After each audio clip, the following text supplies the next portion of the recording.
Sports के लिए announce किया गया था। तो हमारा पड़ोसी राज्य पंजाब सर, वहाँ छोटा सा शहर जालंधर स्पोर्ट्स इंडस्ट्री के लिए माना जाता है पूरे देश भर में।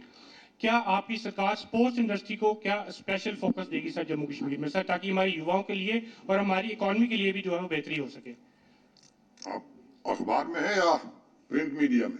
सर मैं प्रिंट में हूँ सर। किस? मैं यूएनआई से हूँ सर। जी, सर यूएनआई से हूँ। यूएनआई। अच्छा, तो मैं निवेदन आपसे करूंगा कि हमारी जो न्यू इंडस्ट्रियल स्कीम है, एक बार जरा उसको डाउनलोड कर लीजिए। ज्यादा नहीं, 15 मिनट लगेगा आपको, इससे ज्यादा नहीं, 16वां मिनट नहीं लगेगा। मोटे तौर पर उसको देख लीजिए। मैं एक बात कहना चाहता हूं कि देश के किसी राज्य में जो इंसेंटिव दिए जा रहे हैं,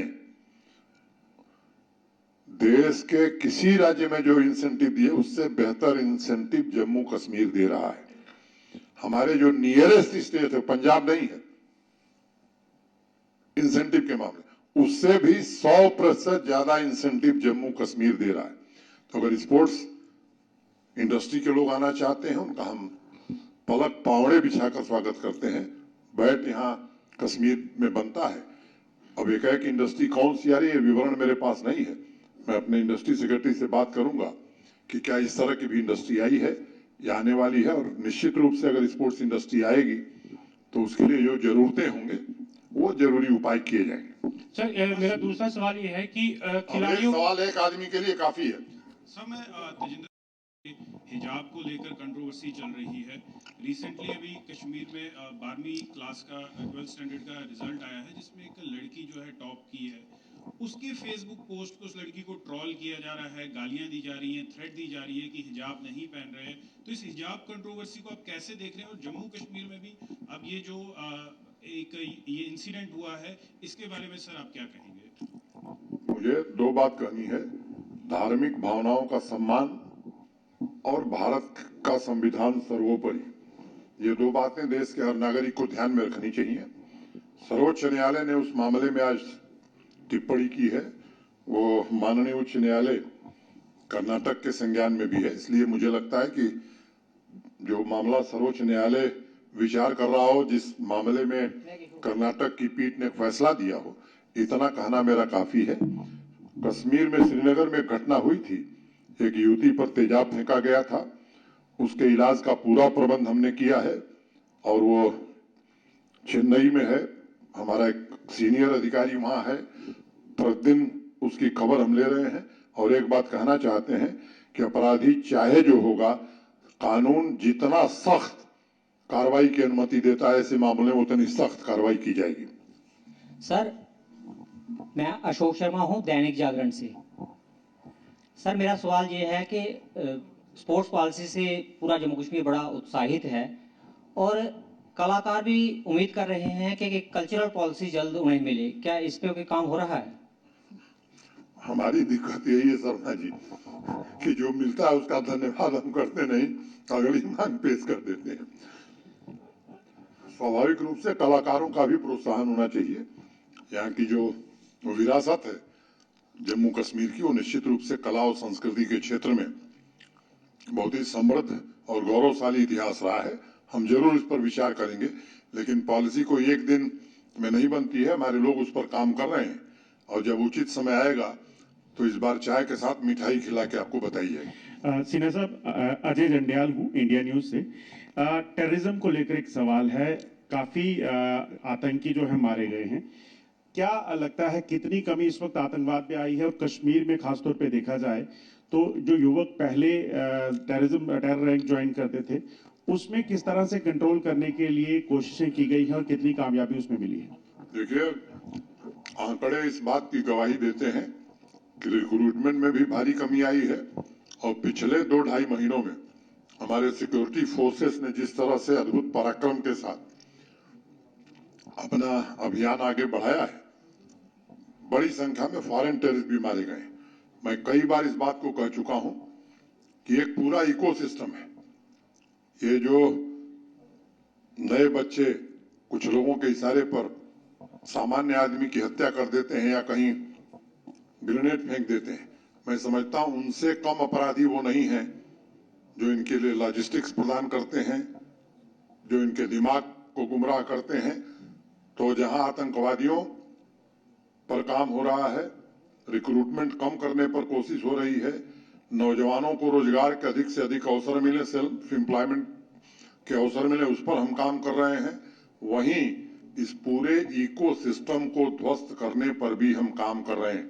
और मैं कहना चाहता हूं कि अब जम्मू कश्मीर और भारत सरकार का एक पैसा ऐसे कार्यों में लिप्त किसी व्यक्ति को न जाए, इसकी मुकम्मल व्यवस्था हम कर रहे हैं। काफी हद तक सफलता हमें मिली है। अगर कहीं थोड़ी लीकेज है तो उस पर भी कार्रवाई कर रहे हैं और मैं उम्मीद करता हूं कि सफलता इसमें हमें मिलेगी। और जम्मू कश्मीर के लिए हमारा आदर्श क्या हो सकता है? सभी टेररिस्ट खत्म कर दिए जाए, ये हमारा आदर्श नहीं। हमारा आदर्श है कि जिस तरह हरियाणा और भुवनेश्वर में लोग सामान्य ढंग से रहते हैं, जिस दिन जम्मू कश्मीर में भी उस तरह से लोग रह सकेंगे। तो लक्ष्य हमारा बड़ा है। मैं समझता हूं कि उस दिशा में हम सब आगे बढ़ रहे हैं। और भारत के सम्माननीय प्रधानमंत्री जी और गृह मंत्री जी तो स्वयं आकर के भी उन्होंने समीक्षा की और हर महीने इस बात की समीक्षा करते हैं। तो मैं कह सकता हूं कि उस दिशा में अच्छा काम हो रहा है, लेकिन हमारा लक्ष्य जरा बड़ा है। पहले के मानदंडों के हिसाब से देखेंगे तो ये बड़ा भारी चमत्कारी परिवर्तन आप कह सकते हैं। अब स्टोन पेल्टिंग इतिहास की बात हो गई। आए दिन जो दुकानदार बेचारे जबरदस्ती बंद करा दिया जाता था, अब लोग आते हैं मेरे पास, फोन करते हैं, साहब ऐसे सुंदर दिन तो हमने देखे ही नहीं थे। भय के कारण लोग बंद करते थे। मैं उम्मीद करता हूं कि इस दिशा में प्रगति अच्छी है, हम लक्ष्य भी प्राप्त करेंगे। गवर्नर साहब, Pradeep Dutta, Times Now TV channel से। मेरा सवाल कॉन्फ्लिक्ट इंडस्ट्री को लेके है। पिछले दिनों एक हुर्रियत का नेता पकड़ा जाता है, जफर भट्ट, एमबीबीएस की सीट्स बेच रहा था युवाओं को और करोड़ों रुपए कमा के अपना खजाना भर रहा था। अब उसका भाई उसके अगेंस्ट एफआईआर लगता है पाकिस्तान में उसने करोड़ों के करीब पैसे कमाए कोऑपरेटिव सोसाइटी।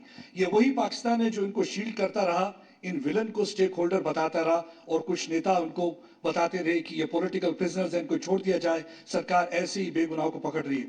आप क्या कहना चाहेंगे? ये आंखें खुल जानी चाहिए अब उन लोगों की जो अभी भी इनको कश्मीरीज का वेल विशर समझते थे या सिंपैथाइजर समझते थे? अब जम्मू कश्मीर में भारत और तिरंगे के विरोध के लिए कोई जगह नहीं है। कोई इसका विरोध करेगा तो संविधान की पूरी शक्तियों का प्रयोग करते हुए ऐसे लोगों के विरुद्ध कार्रवाई की जाएगी। सर, मैं बहुत सारी योजनाएं आप लॉन्च कर रहे हैं, हम देख भी रहे हैं, काम भी उस पर हो रहा है, लेकिन जिस तरीके से डिलिमिटेशन कमीशन को लेकर जो प्रपोजल आए हैं, जो अभी एमपीज के पास गए थे, उसका विरोध भी हर जगह यहाँ पर हो रहा है। कई चीज़ों को लेकर लोगों का इंतजार ये है कि स्टेट में इलेक्शंस कब होंगे। ऐसा कहा जा रहा है कि डिलिमिटेशन कमीशन का जो पीरियड है वो 2 महीने आगे बढ़ सकता है। तो लोग इंतजार कर रहे हैं कि उनको अपनी पॉपुलर गवर्नमेंट जो है वो कब मिलेगी। तो इसको लेकर आप क्या कहेंगे? असल में जिसको जानकारी नहीं उसको तो बताया जा सकता है। अगर कोई जानकार ही सवाल करे तो उसको कितना बताया जाएगा। लेकिन फिर भी आपने पूछा है तो मुझे बताना ही पड़ेगा। 2 बात मुझे कहनी है। एक तो देश का इलेक्शन कमीशन एक संवैधानिक संस्था है। संवैधानिक संस्था की अपनी एक मर्यादा है। उसके फैसले पर राय देना किसी के लिए उचित नहीं है, कम से कम मेरे लिए तो उचित नहीं है। लेकिन थोड़ी देर के लिए मैं हट करके एक बात करूंगा। कुछ दिन मैंने एसोसिएट मेंबर के नाते 2009 में इलेक्शन कमीशन के साथ काम किया था। मैं केवल एक बात कहना चाहता हूं कि प्रोसेस बड़ा ट्रांसपेरेंट और साइंटिफिक है। दूसरी बात कि अभी तो एसोसिएट मेंबर्स को उन्होंने ड्राफ्ट दिया है। एसोसिएट मेंबर्स चाहें तो जो ड्राफ्ट आया है उस पर अपनी राय दे सकते हैं कि इसमें ये गड़बड़ी है। फिर वो पब्लिक डोमेन में आएगा। पब्लिक डोमेन में जब आएगा तो उसके आधार बने हुए हैं। उन आधारों पर सामान्य आदमी भी अगर लगता है कि गलत हुआ है तो आपत्ति दर्ज करा सकता है। मैं आश्वस्त हूं, मेरी पूरी आस्था है चुनाव आयोग में, भारत के संविधान में, कि गलती नहीं होगी। चुनाव की जहां तक बात है, मुझे लगता है कि गृह मंत्री जी आए थे तो उन्होंने स्पष्ट रूप से कहा, अभी फिर पार्लियामेंट में उन्होंने दोहराया, परिसीमन का काम खत्म हो जाए, उसके बाद चुनाव होगा, चुनाव के बाद सरकार बनेगी, और फिर जम्मू कश्मीर को राज्य का दर्जा दे दिया जाएगा। मैंने इसलिए साफ बोल दिया कि अब अगला प्रश्न कोई इस पर न करे। सर मैं स्टेट टाइम से हूँ, ख्वाहिश पटियाला। ये तमाम सड़कें इस समय उखड़ी पड़ी हैं, बहुत सारे पॉश एरियाज भी हैं, उनकी भी सड़कें खराब हैं। कल आप फाउंटेन का जो उद्घाटन करने के लिए गए थे, बावे फोर्ट तक जाने के लिए जो सड़क है वो भी खराब है, वो आपको भी दूसरे रास्ते से जाना पड़ा था। ऐसी बहुत सारी सड़कें हैं जो टूरिज्म स्पॉट्स को लिंक करती हैं, जो बहुत खस्ता हालत है जिनकी, उस पर कोई काम अभी तक नहीं हो रहा है। आपकी राय से पूरा इत्तेफाक रखता हूँ। मैं करूँ क्या? मैं लाद के नहीं ले आता, यही मिली हुई थी मुझे। लेकिन मैं आपको बताना चाहता हूँ कि 1500-1600 किलोमीटर जो सड़क बनती थी, अब 3300-3400 किलोमीटर हम बना रहे हैं। ब्लैक टॉपिंग जो 3000-3200 किलोमीटर होती थी, पिछले साल 5500 किलोमीटर किया, इस साल 8000 किलोमीटर कर रहे हैं। ये सच है, सड़कें खराब हैं। जिस सड़क का आप जिक्र कर रहे हैं कि मेरा रास्ता बदल के गया, वो स्वीकृत है। आज ही मैं जब तवी रिवर फ्रंट पर गया था तो मुझे बताया गया वो जल्द बन जाएगी। अब ये सच है कि सड़क हम पहले की तुलना में दुगना से शहरों के मुकाबले जो गांव का युवा है उसको भी बेहतर स्पोर्ट्स की फैसिलिटी मिले, उनमें भी बेहद ज्यादा टैलेंट है, लेकिन अक्सर हम गांव में जाते हैं, उनकी शिकायत रहती है कि उनके पास वो फैसिलिटी नहीं है जो एक शहरों के युवा को मिलती है। इस ओर सर क्या कोशिश की जा रही है? शर्मा जी बहुत धन्यवाद। कम से कम गांव तो ध्यान में है आपके। ये अगर ऑनेस्टली आप देश के दूसरे राज्यों में जाएंगे, मैं उत्तर प्रदेश से आता हूं, जिस तरह का स्पोर्ट्स इंफ्रास्ट्रक्चर जम्मू कश्मीर में है, मैं ईमानदारी से कह रहा हूं, उत्तर प्रदेश बिहार में मैंने नहीं देखा है।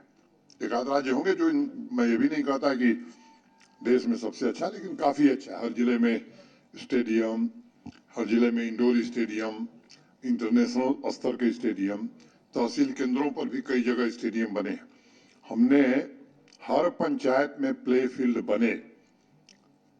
ये बात कई बार डीसी की बैठक में कही और मुझे बताते हुए प्रसन्नता है कि 4290 में से 4000 पंचायतों में हमारे पास प्ले फील्ड उपलब्ध हो गई। अभी 8 या 7 फरवरी को मैं श्रीनगर में था, वहां के 10 जिलों के डीसी एसपी को बुलाया था बैठक के लिए। तो कई डीसी ने मुझे कहा कि साहब हमने तो थोड़ा आंकड़ा आपका बढ़ा दिया। हमने कहा क्या किया? कहा कि हमारे यहाँ कई पंचायतों में 2-3 प्ले फील्ड हो गए। तो हमारा youth and sports department, sports council ये भी कोशिश कर रहा है और हमने जो लक्ष्य रखा है कि 17 लाख खिलाड़ी इस वर्ष खेलें, स्कूल एजुकेशन और बाकी एजुकेशन डिपार्टमेंट के जो हमारे कॉलेजेज हैं, ये सब मिलकर के इस दिशा में काम कर रहे हैं। ये सच है कि आदर्श स्थिति यही होगी कि पंकज शर्मा जी जहां चाहते हैं वहां स्टेडियम जरूर रहे। मैं उम्मीद करता हूं कि वो स्थिति भी शनई आने वाले दिनों में हम प्राप्त करेंगे। सर रजतपुरा काफी सड़कों पर सर काफी दिनों से लगातार वो भरभरता भी सह रहे हैं एक तरीके की पुलिस की, उनके लिए आप क्या कहना चाहेंगे? क्योंकि वो लगातार कल भी आपके हाउस की तरफ वो कूच कर रहे थे। सर दूसरा सवाल ये कि 31 अक्टूबर एक सवाल है तो एक ही पूछिए। सर छोटा सा इसी से जुड़ा यही है। अच्छा कि सर इस जो 2019 से पहले की पोस्टें रद्द की गई हैं, सर अधिकारी जो उस समय थे, उस समय जितने भी लोग जिसकी वजह से ये डिले हुआ, सर उन पर कार्रवाई क्यों नहीं हो रही? सर धन्यवाद। आपकी भर्ती में रुचि है कि कार्रवाई में? आप नौजवान को नौकरी पाते हुए देखना चाहते हैं कि रिटायर आदमी को जेल भेजना? बताइए, दोनों चाहते हैं? नहीं, वो तो मैं जानता हूं सिस्टम आपका भी अपना भी। तो एक सवाल तो आपका खत्म हो गया। जो लोग धरना प्रदर्शन दे रहे हैं उनसे मैं आग्रह करता हूं कि ये धरना प्रदर्शन से समाधान नहीं होता है। किसी की भी कोई वाजिब समस्या होगी, हमारे दफ्तर से संपर्क करें, चीफ सेक्रेटरी के कार्यालय से संपर्क करें, जीएडी से संपर्क करें। हम सबको सुनने के लिए तैयार हैं और जो करने लायक है वो जरूर करना भी चाहते हैं, लेकिन संविधान और कानून के विपरीत जाकर के बहुत कुछ नहीं किया जाता। आप जानते हैं, मैं भी जानता हूं। उनसे मैं आग्रह करता हूं कि वो जब चाहे कोई भी किसी से भी मैं कह सकता हूं, उनकी बातचीत समझ सकता है और उनको सही स्थिति से अवगत करा सकता है। माननीय उपराज्यपाल महोदय जी, मैं पंकज खजूरिया, ग्रेटर जम्मू से आपसे प्रश्न यही है कि जो बॉर्डर बटालियन के बच्चे प्रोटेस्ट कर रहे हैं, उनका ये कहना है कि उनका जो भर्ती की प्रक्रिया थी फिजिकली और मेडिकली फिट कैंडिडेट हैं और वो रिटर्न एग्जाम का जो है तैयारी कर रहे थे, लेकिन एकदम से सरकार ने वो प्रक्रिया बदल दी, तो उसके लिए वो कहीं ना कहीं ट्रस्ट डेफिसिट क्रिएट हो गया है। आप नहीं ना है उस प्रक्रिया में, नहीं, तो छोड़ दीजिए। मैंने उन लोगों को निवेदन कर दिया है कि वो कृपा करके हमें कोई हमारा सीनियर अधिकारी उनसे बात करेगा। राज्यपाल जी, मैं राजेंद्र टेकवन से हूँ। आपने तो बहुत खूब फरमाया अपने भाषण में डेवलपमेंट के बारे में, मगर पत्रकारों के लिए आपने कुछ नहीं कहा। पत्रकारों के लिए इतना बढ़िया जलपान अब आगे हम कराने वाले हैं आप लोगों को, नहीं तो यहाँ तो हो। मैं जब आया यहाँ तो जहाँ जाता था पकौड़ी लिया, वो चलन मैंने बदल दिया। अब आगे और बढ़िया इंतजाम करेंगे आप लोगों के लिए, और आपसे भी एक दिन चाय पर चर्चा करके कि आपके लिए क्या किया जा सकता है। मैं रोहित कंसल और अपने डायरेक्टर इंफॉर्मेशन को निर्देश दूंगा कि आपकी भी जो वास्तविक चिंताएं हैं उनका समाधान करें। अब चला जाए चाय की ओर। Thank you. एक सवाल अब ये होता एक सवाल, आखिरी सवाल नहीं है। चलिए ठीक। एक मिनट।